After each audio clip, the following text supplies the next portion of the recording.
are Samoans and Filipinos, Chinese and Khmer. These folks are such wonderful human beings, and the best in humanity comes out so very, very often. They come from Vietnam, East Timor, and Tonga.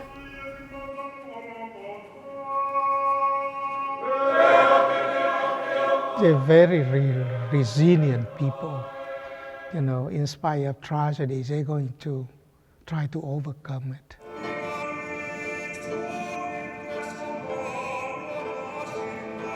They are Korean and Laotian and Indian and Japanese and Indonesian. We all are immigrants. I came today, you came yesterday, some others came a day for yesterday. We all are immigrants. The immigration began more than 100 years ago.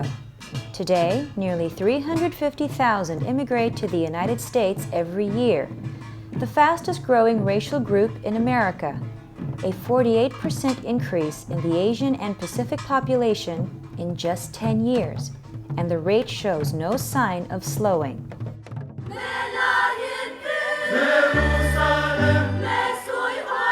The majority are Buddhist, Hindu, and Muslim, but many are Christian. 10 to 12% are Catholic. Catholic, Asian, and Pacific Islanders. They are the newest wave to come to the American shore and the American church, the newest group to be welcomed, the newest group to bring gifts and diversity and their deep devotional faith. It's picking up on the realities of human relationships, realities which are found in order, justice, particularly found in love. We come as your people, we come as your own, united with each other, love finds a home. They come to America to live in freedom and in faith, and to live in harmony. Harmony.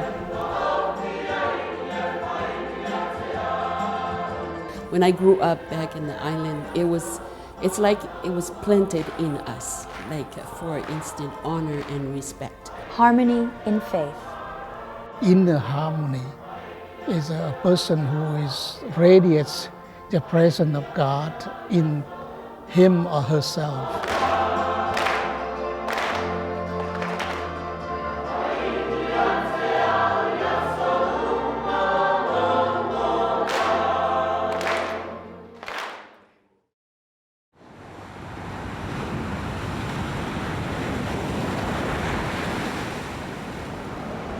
Something even wider than the Pacific Ocean separates many of these new immigrants from mainstream American society.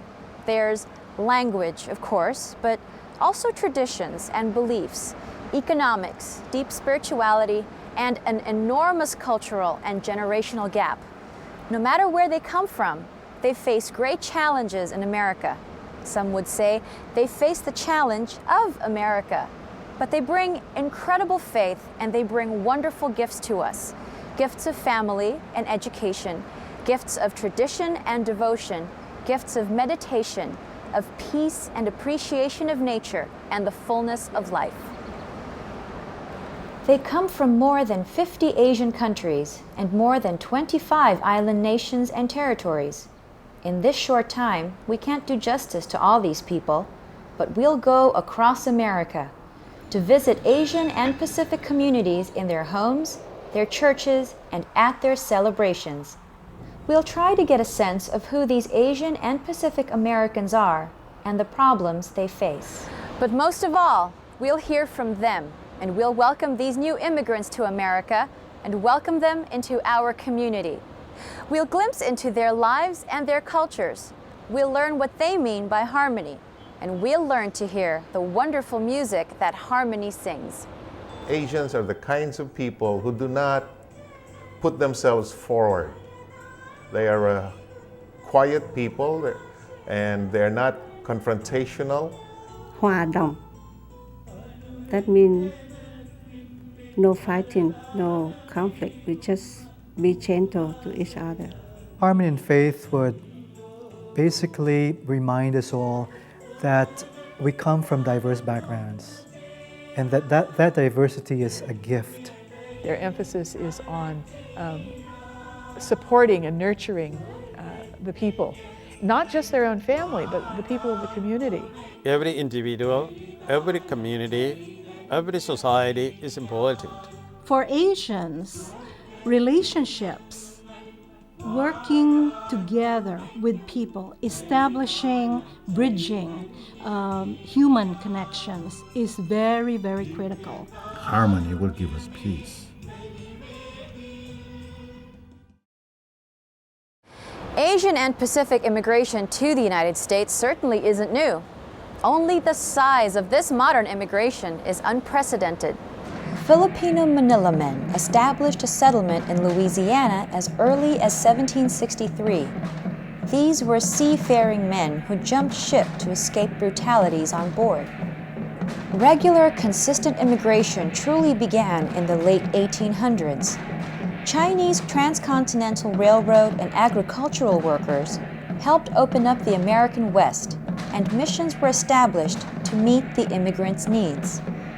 These early immigrants endured prejudice and discrimination as they sought to begin a new life in a culture that was often hostile. But as they overcame their challenges, these pioneers paved the way for future Asian and Pacific immigration. Now, more than a century later in Chinese New Year celebrations, Chinese Americans still celebrate their culture and their past. In this special celebration, presided over by the first Asian American bishop, Ignatius Wong, a traditional celebration of ancestral veneration is held at the end of the Mass. In Washington, D.C., the Korean American community recently celebrated the centennial of Korean Catholic presence in the United States. And on the other side of the continent, Filipinos celebrated their first American century. Now tonight we begin the two-day celebration of 100 years of Filipino presence in the Archdiocese of San Francisco. It is truly in a Filipino way that we are celebrating tonight with feasting and dancing.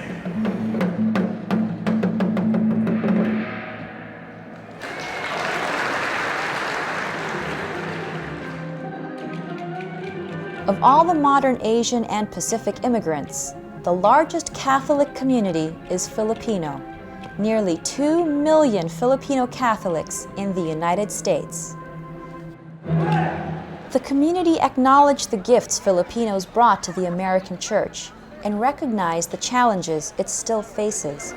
They bring, first of all, family values, their religious and moral values, their bayanihan spirit, in other words, cooperative spirit, working together,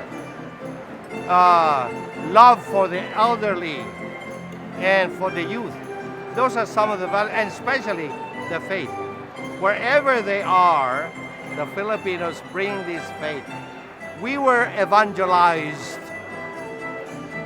Now we are becoming evangelizers all over the world. The Filipinos come, the majority at least, with the facility of the English language. So many of us are in fact, in a way, invisible in the church because we do go to mainstream masses in English. We have our sacraments in English. So the challenges we face are a little bit different. In as much as I think I'm fluent in English, there are a lot of much deeper thoughts that I would rather express in Tagalog, for instance. It's not so much because I cannot translate, but there is at least the affective dimension that's lost in the translation. Our faith is expressed more in terms of devotions. And sometimes in this church, the Western church, devotions are not very welcome. To them, what's important is the heart. So you would see lots of Filipinos, when they go to Mass or attend novenas, are very intense in the way they worship. They love singing. They would close their eyes. They're basically very intense in the way they worship. And I believe that has to do with the heart more than with the mind. I think they have a sense of humor about themselves. A Filipino priest was staying with a classmate of mine, and he was doing a paper for the summer, and my classmate said, "Why don't you write on the 33 meanings in Tagalog of the word yes?" And he said, "Oh, there are more than that." I mean, we laugh at it when they say they can't say no. Well, the reason, we ought to look at the reason why they can't say no. And that is because it disrupts this interpersonal relationship that they feel is very strong within their cultures. The Filipino word for harmony is pagkakasundo or pagkakatugma. Pagkakasundo means everything is in agreement. And pagkakatugma means everything fits right. But the third definition I thought was even better. Masarap na pagsasama, which means that people are enjoying as they come together. I thought that the Filipino understanding of harmony is very relational. But when people are enjoying and having fun and loving one another, then there is harmony.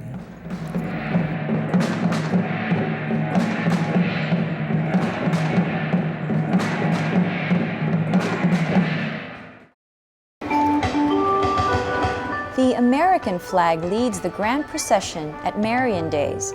Every summer, 50,000 people gather in the small Bible Belt Ozark town of Carthage, Missouri, swelling the town to 5 times its normal population.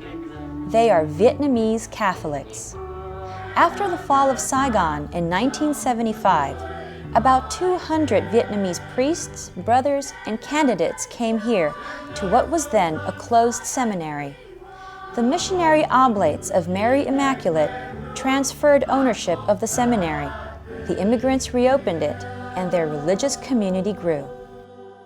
You bring the wonders and beauty of your Vietnamese culture, your deep Catholic faith, your profound devotion to family life, your gentility, and your many artistic gifts. Your aspirations and dreams have made us a much better nation and community. Lai Don is Vietnamese. He met his wife Mary at Marian Days. After the end of the war in Vietnam, Lai's family lost contact with his father, who had fought on the South Vietnamese side. The family didn't know if he was killed, missing in action, or if he was taken to a re-education camp and possibly died there. An only child, there wasn't enough food for Lai and his mother. Today, we have a little celebration to welcome our old friend, Father David, to the United States. Thank you. In the name of the Father, and of the Son, and of the Holy Spirit. Amen. Heavenly Father, loving God, we thank you for bringing us together from many different places. Our journeys sometimes have been very traumatic and difficult. Today, Lai lives in St. Louis with Mary and their young son. Father David Townsend first met Lai in a Malaysian refugee camp. At a reunion with Father David and some friends, Lai spoke of his life in Vietnam and his escape. My uncle, he left Vietnam in 1981. So he came to France and he wrote back and tell my mom that, send me out, because he said that I have no hope staying in Vietnam. Then came an opportunity to leave Vietnam. Lai's uncle told him to take nothing, that the voyage to Malaysia on the South China Sea would take only 3 days. Lai and a young cousin dared to make the trip. Very tiny boat, and there were 71 people there. 71? Yeah. And we had to sit side by side cannot move, and we cannot talk because that's a secret trip, and the government didn't know. We sneak out, we escape. They traveled on that small boat through 2 raging storms, collecting rainwater to drink and with nothing to eat. 15 days at sea, 15 days for a 3-day voyage, and then 7 years in the cramped squalor of the Malaysian camp. And these are people who left their home country because they felt oppressed and the lack of freedom. They felt victimized for one reason or another and were seeking freedom. And they find themselves imprisoned. They have committed no crime at all. People there have a very hard time, but their faith is very strong. It's certainly not just the Vietnamese who bring this gift of hope and spirituality. All Asian and Pacific Catholic cultures are endowed with the same deep faith. The gifts of harmony, family values, and loyalty are imported by, and important to, each of the Asian and Pacific immigrant groups that come to the United States, no matter what their country of origin. Our spirituality, we emphasize the heart more than the head. In other words, we use the heart as the seat of every center for everything. We see the other people not the same color. From that, we can see how merciful and how God loves us, the human. Family is very strong in the Asian culture. Your identity as family. Again, that shows you that it's not the individual. We have those gifts, the gifts of compassion, the gift of friendliness, the gift of mercy, all these gifts, But we also have weaknesses, just as any other people. But certainly the entire Asian and Pacific immigration to America has not gone smoothly. Like other generations of immigrants from other countries and other continents, the Asians face the extreme culture shock that comes with coming to America, starting with an enormous language barrier. Even the ones who speak English sometimes face prejudices because of their accents or skin color. Sometimes people will say to me, "Oh, you speak English." Why do you think I don't? But that's fairly typical stereotyping that has been present. I think most of us, with the island ways of closeness one another, and you come here to a big country like this, it's different way of life. Over here, we don't have the Khmer priest, and we don't have any priest who can speak our language here. That's one thing. It's very, very hard. The other challenge I see is for the welcoming church to be open to learn new ways of being. There's also an acceptance problem within the church, simply one of sheer volume. There are too many different Asian and Pacific cultures with too many languages and not enough priests who can celebrate Mass in each of the languages. I gave a seminar to a parish which has 34 languages spoken in that parish. There's no way the parish can provide services in 34 different languages. There's no way something like that can be done. Often, there aren't enough physical facilities to give each culture its own place. Some churches actually charge immigrants to hold their own service. If we want to use the church for Mass, we have to pay rent. If we want to use the church for Bible study or celebrations, let's say we want to have a retreat, we pay rent. This Samoan community borrows a church for its native service and decorates it before each Mass. Are we part of the church? Are we guests? We don't know when we will feel like we're part of the church or we belong. While outreach and community programs are in place for some communities, for many immigrants, the American experience has not been positive. There's this parish, and the Filipino group there wanted to start a celebration of Simbang Gabi, and the parish priest said no, because he was deciding whether this will start a precedent. If he gives in to the needs of the Filipinos, will he have to do the same thing with the Koreans, with the Vietnamese, and so on and so forth. There are certain churches that are certainly very open to new immigrants. Unfortunately, there are also many other churches, parishes, that just don't seem to understand that the Catholic Church is Catholic, that it is universal, and that the more variety we have, the richer is the body of Christ. Another of the challenges Asian and Pacific immigrants have had to live with is the stereotype that portrays them as a model minority. Hard-working business people, top-tier professionals, that every one of them came to the United States with an advanced degree, that all their children are geniuses, that families will accept nothing short of doctor or lawyer as careers for those genius children. Like all stereotypes, there is some truth to the model minority in the United States. And of course, there's a great deal of untruth too. I don't think they like the idea of being called model minorities, that they're very well behaved and their kids are well behaved and they go to school and all that. I think they find that a little bit, find that discriminatory. What people often talk about as the high-tech, high-income, high-intellectual ability Asians, there is no doubt that there is some truth to that.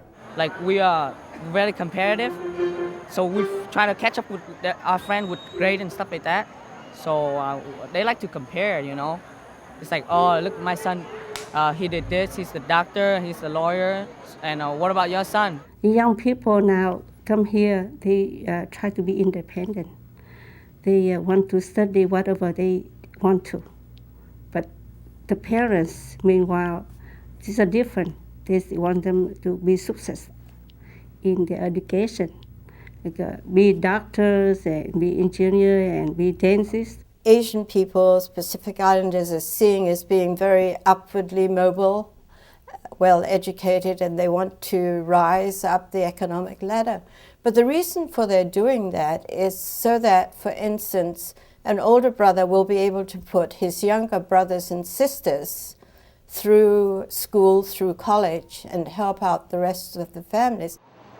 Still, the stereotype isn't true across the board. While there is a low proportion of Asian and Pacific households that receive public assistance, some are welfare dependent, and others depend on close family connections for economic survival. There are Asian immigrants who are literally struggling for the next dollar in this country. And the numbers are huge. We don't see it. Again, because Asians do not seem to want to talk about their problems in public. Many Asians who do not meet the model minority standard are suffering. Most of the people, we got no education when we live in our country. We don't have the language, how the writing, whatever that. We use Laotians, and most of us, we don't have education. So when we came to the United States here, it's hard, very, very hard. In some instances, they're getting the minimum wage. They're not getting any benefits. They have to have 2 and 3 kinds of jobs, and their wives have to have 2 and 3 jobs of that nature, which is all they can get, to be able to provide for the 50-pound sack of rice. And then they have no time to be with their children. And then somebody comes and says, now, how come your kids are in jail? Well, that ought to give you a clue. There is a large problem with the abuse of alcohol and of drugs. That's a continuing challenge of our younger people. Father Donald McKinnon runs the Camus Pastoral Center in the Oakland Diocese. It's a storefront that ministers to Laotian immigrants, newcomers to the United States, and one of the economically hardest hit communities. Our community, just as much as any other, wants our youngsters to succeed. They pray for that. They light vigil lights for that. We have special prayer services, binding of the wrist ceremony. For kids in trouble, we do everything we possibly can, hoping that somehow there'll be a turnaround. And oftentimes there is. It is correct to admit at least one part of the stereotype is true, that despite their relatively small numbers, an unusually large percentage of Asian and Pacific Islanders become priests, brothers, and sisters, but still not in numbers to adequately meet the immigrant community's needs. My uncle is a bishop, and my sister is a religious sister, and my brother is a Franciscan. So we are very devout Catholics. That's why it makes me, love to be religious in order to serve the people and help the people. A family which is able to produce a priest or a sister or a religious brother or a deacon is put in a pedestal by the community. And we take pride in being able to produce our ministers. Specifically Vietnamese, for example, since we came here 75, we have contributed to a church in the United States about 500 priests. That's the largest group of priests ever. The Asian people are very sure of themselves. Nice self-concept. They don't have to be taught self-esteem. They're very rich in that. And I'd say positioning them for leadership roles in the diocese, working on vocations, especially the priestly vocation, is terribly important. But that's happening.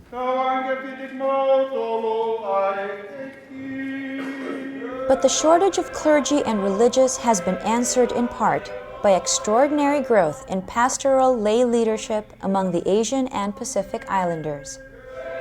The history of lay people in Korea is very strong, and I think that history speaks a lot to the Catholics, the Korean Catholics in America today. Because the lack of clergy and the lack of clergy leadership, there is a whole development of lay leadership within these communities. Very strongly, I can say, in our diocese is the Tongan. Deacon is quite new with the Tongan and quite new in the United States, and it's very hard for the people to take in. They always think priest is the only one to look up to.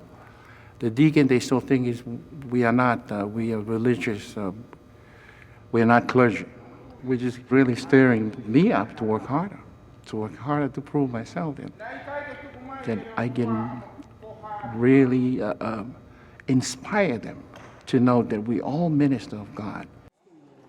One of the biggest problems that cuts across each of the Asian and Pacific communities is the past, connecting to the present and connecting to the future. Like all other immigrants, they're in a strange environment with the language they are not used to. So first generation will struggle no matter what. So sometimes they suffer from this sense of lack of belonging. And in that sense, the church becomes very important to them. The first wave come with all the values that they have or their experiences, particularly in the church, from their mother country. But the second generation maybe is still at home with part of it, but there develops a new reality for them. The generation gap, it's not a myth. My parents are actually very involved with the Korean American Church, but we cannot share religion. But the children don't realize the wealth that's there among their elders and among their parents and their older brothers and sisters who were born in another country and have had all the challenges and the insights and the hard times and the good times of coming from something so totally different and coming here. It's the same problem other immigrants from other countries and other continents in other times faced: assimilation and a wide generation gap. It's a different generation, you cannot bring the Tongan way and keep it on doing it here, because no way you can bring up the children in a Tongan culture here. How do you keep the generations together? Because the kids get anglicized very quickly. And then sometimes ashamed of the folks, and they don't fit, and so on. That's a tragedy. And some of the parents who have been raised in the traditional setup, they cannot understand and they cannot be open enough, I will say, for the changes or the challenges these youngsters are facing. While the first generation of immigrants needs and wants services in their native languages, using their native traditions and customs, all conducted by priests who speak their native languages, the second and third generations often do not. They are more and more Americanized in every way and in every part of their lives. We really are American too, and we grew up here most of our lives, and this is the culture that we know. So yeah, I think the Korean Americanism will be less and less relevant as we age. We have to pass the faith on to them, but there's no program for them to do or to come or to enjoy. I think the youth program is something in our church we have to deal with. It has a lot to do with being a good kid. You know, being a good Asian kid means you go to church and you're Catholic, and it means that you speak your own language. One group of Bay Area Korean young adults has formed its own spiritual community, Lighthouse. They say it addresses needs the traditional Korean church does not. A lot of kids who grew up in the Catholic Church, in the Korean Catholic Church, they convert to Protestant, or they start going out to Protestant churches in college and stuff, and sometimes they'll come back to the Catholic Church and sometimes they won't. And they'll just stop having religion altogether. I've heard a million stories. I've seen a million tears from people that really have had an emptiness and have had a hunger that somehow they couldn't fill elsewhere. And one of the beauties of Lighthouse to me is that it is a group of young adults who came together and said, yes, we do want to work on increasing our faith. We do want to, within the Catholic Church, build a community, build a relationship with God. I do know that they find something in being together that they can't find just at their local parish or by themselves, or even without a language problem.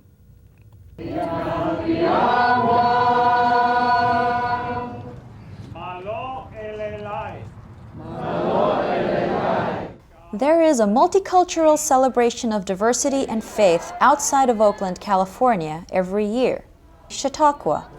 It's a day and place to explore cultural differences and cultural commonalities, a place to acknowledge difference and appreciate diversity.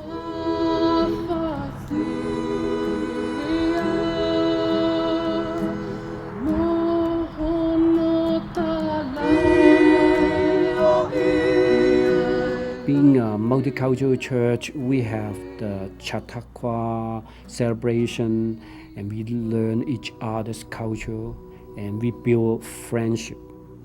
And from looking at the face, it encouraged me, it enriched me to serve God, and bringing lots of energy to myself. You see, other people, they are doing the same thing. Why don't we do it together? There is diversity so much wherever you go. So to be able to live in harmony, we need to be able to understand, first of all, our differences. Harmony doesn't mean that everybody has to be like me, everybody has to think like me, everybody has to behave like me. In the Western world, I come first, but in the Eastern world, you come first. Being different is a value in itself. It is not a negative. It is not easy to deal with, but there is a great value in meeting someone who is different from us. What I like most about my culture is the respect part of it. because I firmly believe that if you exercise it, and no matter what level or no matter where, that is one of the most precious gifts that one can give. If the church in the United States can really show examples of how this enriched church can be multicultural, I think it will be a beautiful example to the rest of the world.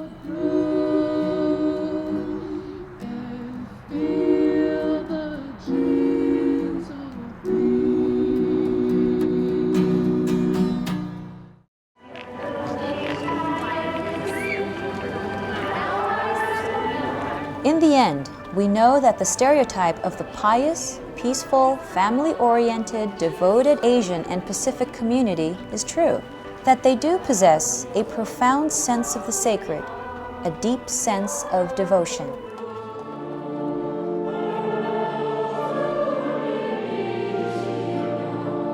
We know that the influx of Asian and Pacific immigrants to the United States won't stop anytime soon, that the time has come to actively welcome them into the larger community, into the small C Catholic Church, a church that is universal.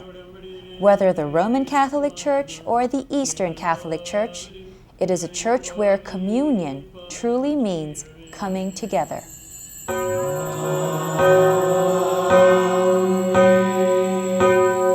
It's a challenge to our church to say, one of the marks of the church is being universal. Well, if it's universal, then it should show us that anybody is welcome in this church. And yes, it is hard to change, but I think change is inevitable. We've got to understand what a contribution the Asian church will make. Their idea of spirituality is very different from the Western world. I mean, it's religion and life, that kind of separation. You'll never hear an Asian talking on that. That spirituality is very, just part of the fiber of their life. Christ asks us or challenges us to welcome the strangers among us. He doesn't say, welcome the old friends. He says, welcome the strangers among you. And the coming together is not even limited to Catholic and Christian Asian and Pacific Islanders. The Church continues to pursue inter-religious dialogue with the non-Christian Asian and Pacific majority. As the American Church strives to meet the needs of the Asian and Pacific communities, it is evolving, again, evolving as it has many times before. I like the word mosaic. So we can all retain our own color, but we shape it ourselves suitably to fit into the big picture. If we don't shape ourselves, you will not fit in the big picture.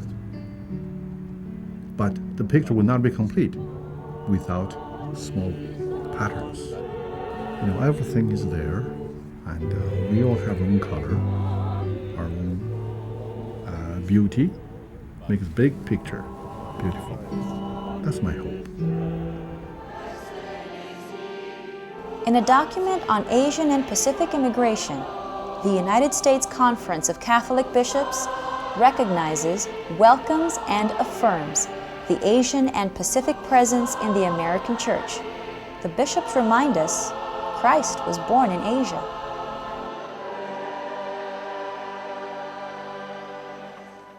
What that document really promises is, you know, the Church in the United States realizes that the Asian presence is large, it's diverse, it's rich, it really has much to offer. It calls upon the Catholic Church at large to reach out, to understand perhaps a different way of being Catholic, and to welcome all of the Asian Pacific communities.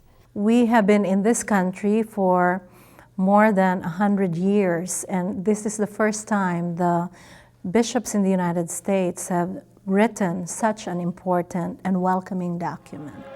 The document celebrates Asian harmony, harmony with a personal God, harmony among all people, and harmony with the universe. The document is called Harmony in Faith, the Asian and Pacific Presence in the United States. Harmony is not easily acquired because of culture pulls it apart. Again, Confucius. Nature combines and culture pulls us apart. He doesn't mean we should give up our culture. What he meant was try to learn each other's culture. We make it harmonious. Things can work together if we want to.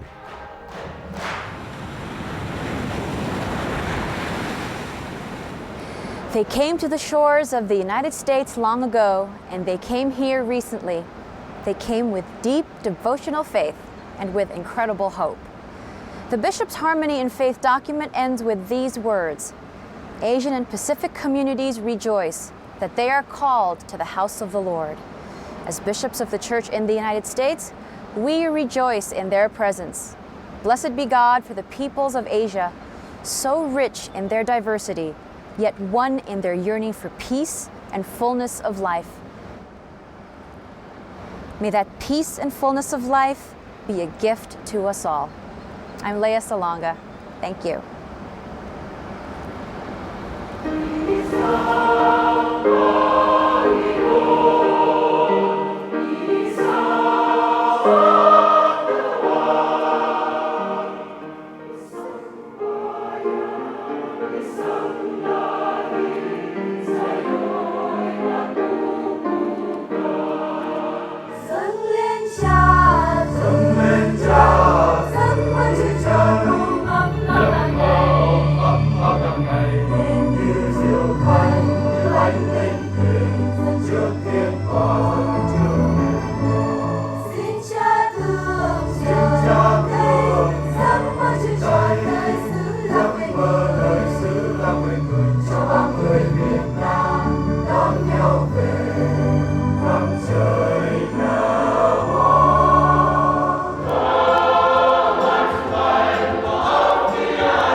അനുരഞ്ജനത്തിൻ്റെ പരദാ